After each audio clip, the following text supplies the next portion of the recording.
Hello? What's that? They're reprinting Lava Spike into Standard, but that'll break Mono Red. What's that? Oh, they're not reprinting Lava Spike. Phew. What, you say? It's a functional reprint? That's even worse. That means Modern will have a second Lava Spike. That's 8 Lava Spikes in Modern. Modern is ruined. And Standard? 5 years of 4 Lava Spikes in Standard? Standard is ruined. The sky is falling.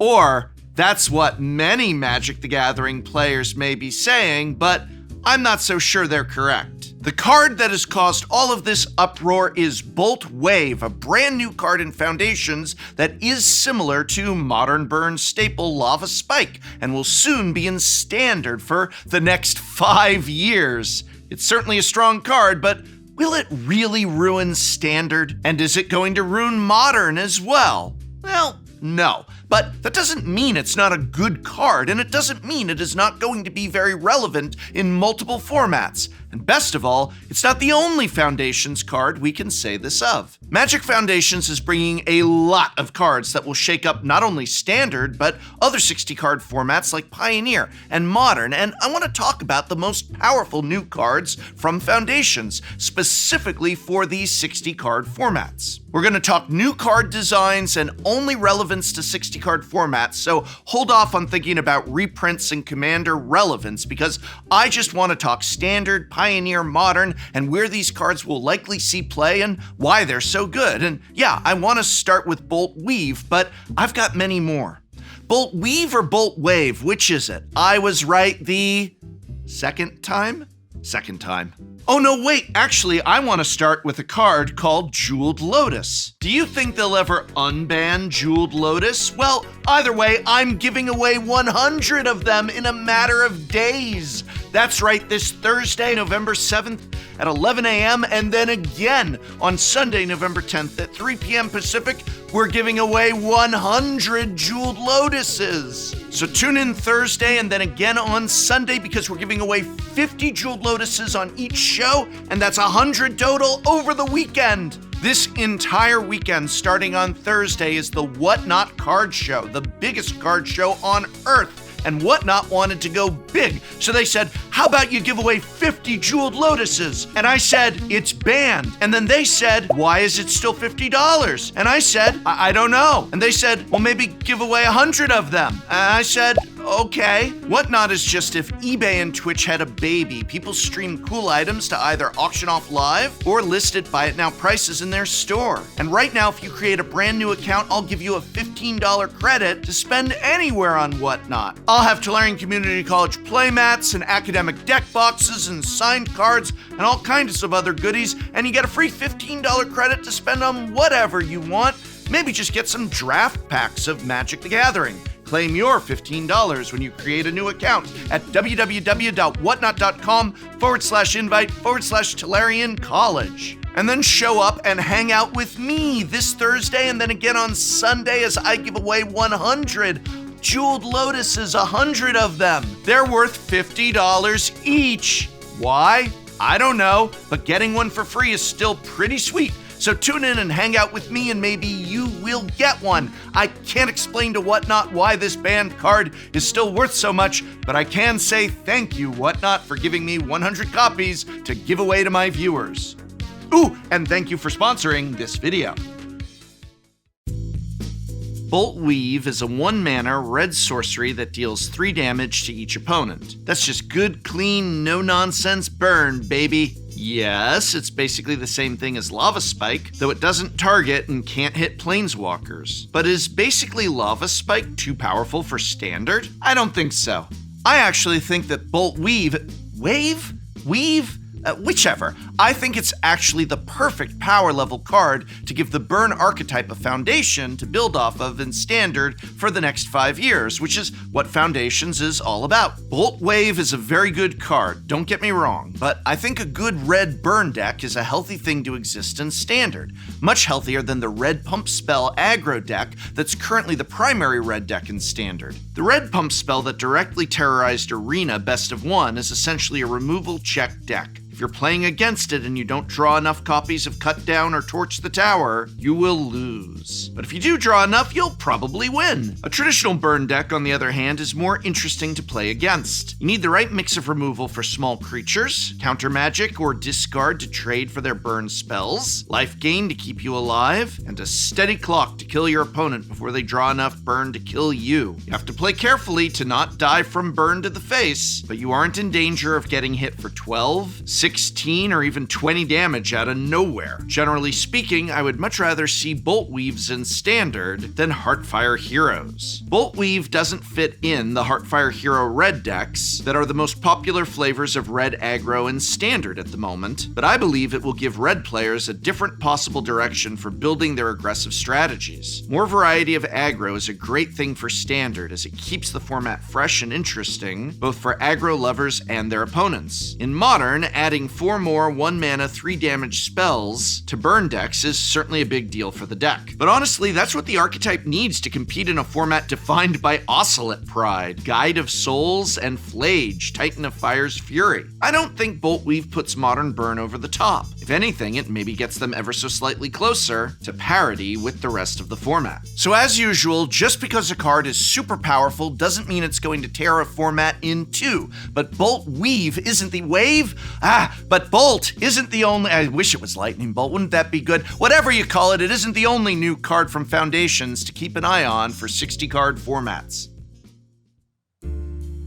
Our proper list begins with one of the best mass reanimation spells that we've seen in a Standard set for quite some time. Raise the Past is a sorcery for 2 generic and 2 white mana that reads, return all creature cards with mana value 2 or less from your graveyard to the battlefield. This card is reminiscent of Return to the Ranks, a powerful mass reanimate in its own right that was a key card in the Pioneer Abzan Amalia combo deck. The comparisons are straightforward. Both reanimate the same mana value of creatures, but while Return to the Ranks can be cast with Convoke to help reanimate additional creatures, Raise the Ranks just costs a flat 4 mana value rate to always reanimate every creature in your graveyard. I don't know if Raise the Past will see Standard play right away. Its best home would be in some kind of low-cost creature combo deck as a way to recover from interaction and, ideally, win the game on the spot in certain cases.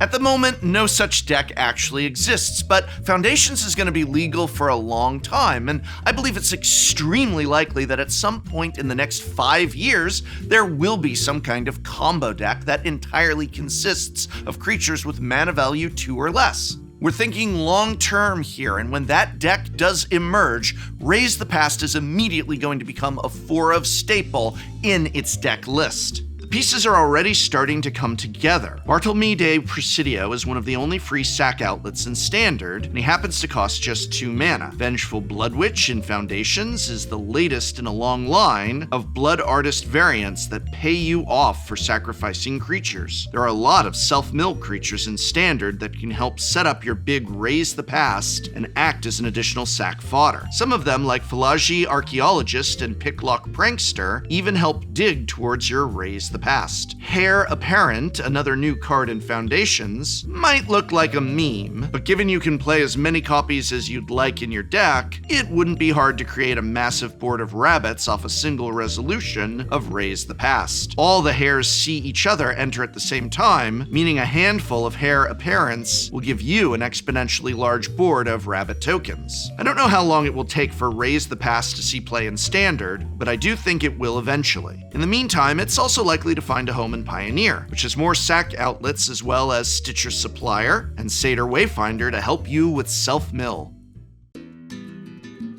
Next up on our list is a powerful blue 2-drop creature, Drakehatcher. Drakehatcher is a 2-mana 1/3 with Vigilance and Prowess. When it deals combat damage to a player, put a number of incubation counters on it equal to the damage dealt. At any time, you can remove 3 incubation counters from the Drakehatcher to create a 2/2 flying Drake creature token. Drakehatcher is a phenomenal threat in Standard. Ideally, you want to be doing damage in multiples of 3, since that will allow you to pump out Drakes every single turn. Fortunately, it's not hard to get Drakehatcher's power to 3 thanks to prowess. If you'd like, you can also permanently buff its power with auras or +1/+1 counters. An act made all the more easy by many of the cards Foundations is bringing into Standard. Drakehatcher also curves nicely into the new Kaito in Foundations. Kaito is a 3-mana, 3-loyalty mono-blue planeswalker oriented around combat. He has a static ability, gaining loyalty anytime a creature you control deals combat damage to a player. His +1 ability makes a creature unblockable, and then lets you loot a card. His -2 makes a 2/1 blue ninja token, and his ultimate makes 2/1 ninjas whenever any player casts a spell. Kaito is a great way to push your Drakehatcher through blockers using his +1 ability. And because the Drakehatcher has vigilance, it can help protect Kaito from any counterattack. Drakehatcher is a powerful enough card on its own that I would expect it to find many different homes in Standard, but a prowess aggro deck is one of the most likely ones. Monstrous Rage is a great way to push the Drakehatcher through for damage, all while generating more incubation tokens. You could also play a Simic version with Elusive Otter, another prowess threat that can also put +1/+1 counters on your Drakehatcher. Drakehatcher is a very powerful and flexible threat in Standard, but I wouldn't be surprised if it sees play in Pioneer or even Modern. 2 mana for a creature that can generate as much board presence as this card can is a very cheap price to pay.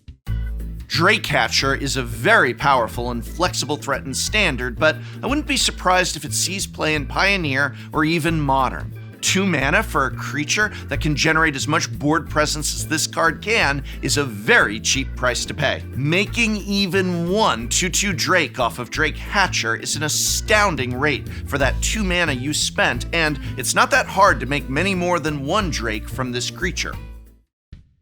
Next up is a card that will make Commander players' eyes light up. Bloodthirsty Conqueror, a 5-mana 5/5 Vampire Knight with flying and death touch. Bloodthirsty Conqueror's ability is straightforward. Whenever an opponent loses life, you gain that much life. If you're wondering what this ability reminds you of, you can check the flavor text. That's right, this is just a creature version of the more expensive half of the infamous Commander combo Exquisite Blood plus Sanguine Bond. You start the combo either by gaining life or making your opponent lose life, at which point the loop begins. You gain life, so your opponent loses life. They lose life, so you gain life. Rinse, repeat until they are dead. People who were paying attention in Duskmourn know that a variant of Sanguine Bond is already legal in Standard. Enduring Tenacity, the black installment of the Enduring Cycle. Enduring Tenacity has the exact same ability as Sanguine Bond, except it's a creature in addition to being an enchantment. It comes back as a non-creature enchantment if it dies, and of course it costs 1 less mana. I expect many Standard players to put Enduring Tenacity and Bloodthirsty Conqueror in their deck on day 1 of Foundation's Standard. And before you balk at the total 9 mana cost to pulling off this combo, know that you can actually pull it off for a lot less mana thanks to a little creature that flew under the radar in Bloomburrow, Starscape Cleric, a 2 mana 2/1 bat cleric with offspring for 2 and a black. Starscape Cleric has flying and can't block, but the most important part of its text box is, whenever you gain life, each opponent loses 1 life. The loop here is the same. Your opponent loses life, so you gain life with your Conqueror. Then Starscape Cleric triggers, making your opponent lose 1 life. You gain a life from Conqueror, they lose a life from your Cleric, you gain a life from your Conqueror, and so on and so forth. Between this combo, Deep Cavern Bat for some hand disruption, and the new Soul Sister variant in Foundations, Hinterland Sanctifier, the pieces are really falling into place for a competitively viable life gain deck in Standard. Nature is healing, and making opponents lose life because of it.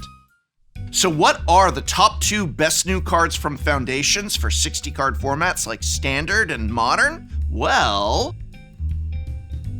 our number 2 pick is a beast noble who has taken up residence in the Uncanny Valley. Oh my god, it's Loot, Exuberant Explorer. No, children of the 80s, that isn't a critter from the movie Critters. It's Loot, a 1/4 beast noble legend for 2 generic and a green mana. Loot lets you play an additional land on each of your turns. What will you do with all that mana? Activate Loot's second ability, of course. For 4 generic and 2 green, you can tap Loot to look at the top 6 cards of your library and put a creature card from among them onto the battlefield that has mana value less than or equal to the number of lands you control. Loot is a powerful enabler regular payoff hybrid card, meaning he's a self-contained game plan. He helps you ramp and gives you something to do with all the mana you've ramped into. On top of that, he's also a 1/4, which means he's a great blocker. An important feature for staving off the early onslaught of aggro decks while you ramp way over the top. Loot is going to be especially good in Standard though, because of a reprint that will be entering the format. Llanowar Elves. Llanowar? Huh?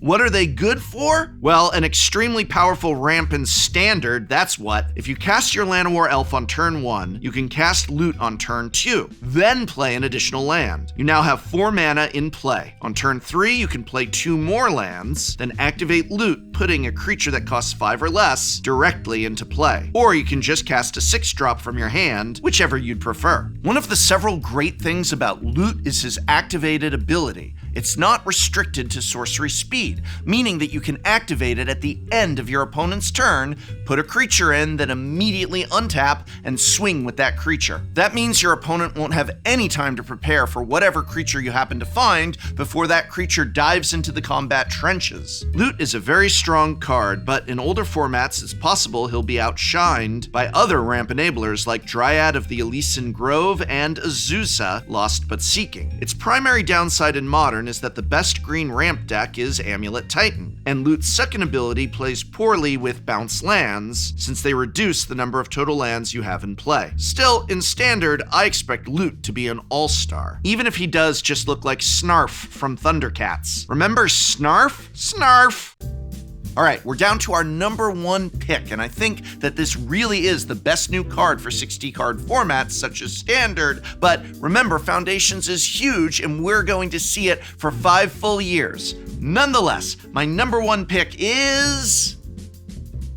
All right, the number 1 card on our list is the hero of last Standard season, now with his entire story summed up in a single card. It's Kellen, Planar Trailblazer. Kellen is apparently Oko's kid, but that's not why he's going to be a great card. He's a 1-mana 2/1 red human fairy scout with a pair of activated abilities. For 1 and a red, if Kellen is a scout, he becomes a human fairy detective and gains whenever he deals combat damage to a player, exile the top card of your library. You may play it this turn. For 2 and a red, if he's a detective, he becomes a 3/2 human fairy rogue and gains double strike, which of course means he gets to trigger his exile the top card of your library ability twice when he hits an opponent. Kellen is capable of producing a ton of value for you for a very cheap initial mana investment. A 1-mana 2/1 is a fine rate for a 1-drop these days, and if you're able to activate his other abilities, he'll start generating you extra cards, as if his name were actually Ragavan, Nimble Pilferer. Better, really, since it's generally preferable to get extra cards from your own deck rather than your opponent's deck. Kellen will immediately see play in a mono-red deck as a cheap, aggressive creature that can become a card advantage engine later on, likely in tandem with Bolt Bend. These decks are well suited to make use of Kellen's abilities, since they are full of cheap cards, which makes it unlikely that you'll exile something off the top that you can't immediately cast. These low-curve decks are also often hungry for a mana sink, which Kellen is happy to provide. I don't expect Kellen to only see play in aggro decks, though. Red mid-range decks will surely be happy to play this card as well. I also want to point out something about the card you may have missed. Its creature type line. He's a human, which is one of the most powerful creature types in Magic, but he's also a fairy. A powerful 1-mana fairy is perfectly costed to turn Spell Stutter, a counterspell from Wilds of Eldraine that hasn't seen much play yet, into straight-up Mana Leak, an incredibly powerful counterspell by standards. Between Kellen, Fairy Mastermind, and Sleep Cursed Fairy, the start to a standard Is It Fairies shell is starting to emerge. In older formats, the fact that Kellen is a 1-mana legend is also very relevant because of Mox Amber. Pioneer already had a red-white Legends deck featuring 4 copies of Mox Amber kicking around on the outskirts of the format. Kellen will fit perfectly into that deck. In Modern, Kellen's susceptibility to Orcish Bowmasters and Oscillate Pride will likely prevent it from seeing much play, unfortunately, but in Standard and Pioneer, I expect Kellen to see a lot of play. And for all those reasons, Kellen is our number 1 pick for this video. There is a lot coming to Foundations, and if you'd like to see me actually play Standard with Foundations, well, tune in this Monday when Covert Go Blue, Jesse Robkin, and who is that? That's Krim. Oh God, Krim's back. And Krim turn up to play Standard, using Foundations cards as well as everything else that's in Standard. We brewed our own decks, and you'll get to see us play them this Monday, so be sure not to miss it. And remember, we haven't even mentioned the spicy reprints or Commander-relevant cards yet from Foundations, so if you've got your eye on either of those, let me know which new cards you think are super hot in the comments below. Speaking of hot new cards, I'm giving away 100 Jeweled Lotuses this weekend during the Whatnot Card Show, the biggest card show on Earth, this Thursday, November 7th at 11 a.m., and then again on Sunday, November 10th at 3 p.m. Pacific. We're giving away 50 Jeweled Lotuses on Thursday, and then 50 more on Sunday. That's 100 Jeweled Lotuses total over the course of the weekend. Look, maybe Jeweled Lotus will be unbanned one day, and maybe it never will be, but even right now, even banned, it's worth $50, so I don't know, maybe come get a free $50 bill? I think a free $50 bill is good. Why are you complaining? Stop complaining about a free Jeweled Lotus. All right. I'll also give you all $15 credit to spend on magic cards and accessories on Whatnot. Just create a new account via www.whatnot.com/invite/Tolarian College, and you get a $15 credit to spend on anything on Whatnot, anywhere on Whatnot. This weekend is the Whatnot Card Show, and that's a great place to start, as I won't be the only person selling cool cards and items. But you can use your $15 anywhere you want, including my own card store, where I'll be selling draft bundles, playmats, academic deck boxes, and other cool goodies that may interest you, and hey, maybe you'll walk away with a free $50 bill. I mean Jeweled Lotus, a free Jeweled Lotus. Cause I'm giving away 100 of them, baby! So I'll see you this Thursday and Sunday on Whatnot, sponsor of this video.